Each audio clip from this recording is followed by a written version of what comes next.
السلام علیکم ګرانو مینوالو، امید لرم چې روغ جوړ وئ او د ژوند په مزو کې وئ. نن موږ سره وګورئ چې د علي شاه په پلار باندې پرون چې کومه واقعیا شوې وه، هوایي فیرنګ پې شوی و، هغې باره کې او نن علي شاه باندې هم چا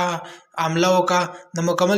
مکمل معلومات حاصلولو دپاره زموږ ویډیو در سره پوره په پوره وګورئ او زموږ چینل در سره سبسکرایب کړئ او د بیل آیکن هم دباو کړئ چې زموږ کومه نیو ویډیو راځي چې هغه تاسو ته زر تر زره در رسي. د منګل په ورځ چې کومه واقعیا شوې وه، د علي شاه 007 پلار او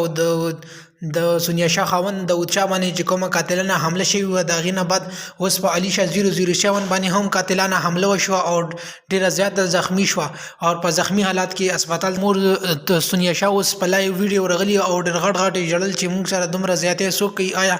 پهله زما په خاوند یعنی داود شاه باندې قاتلانه حمله وکړه، اوس هغې نه بعد زما په لور یعنی علي شاه 007 باندې قاتلانه حمله وکړه. آیا زموږ سره دا زیاتیا څوک کوي؟ حکومت نه هم دا درخواست دی او د پولیس نه هم دا درخواست دی چې آیا زموږ قاتلان دې زر تر زره گرفتار شي، چې آیا زموږ باندې دا دومره ظلم زموږ سره څوک کوي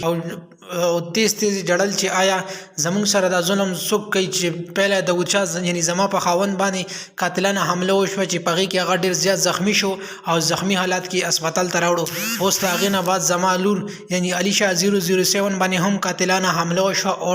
ډېر سخت حالات کې اسپتال ته راوړه او اسپتال کې دواړه لور او پلار داخل دي. د علي شاه 007 مور یعنی سونیا شاه ډېره زیاته په جړېدله، په لایو ویډیو کې راغلي او ډېره زیاته جړېدله چې آیا زموږ سره دومره ظلم چا وکړو او زموږ ته د انصاف راکړل شي. داسې قسم ویډیوګانو لپاره زموږ چینل در سره سبسکرایب کړئ او د بیل آیکن هم دباو کړئ چې زموږ کومه نوې ویډیو راځي چې هغه تاسو ته زر تر زره در رسي. والسلام.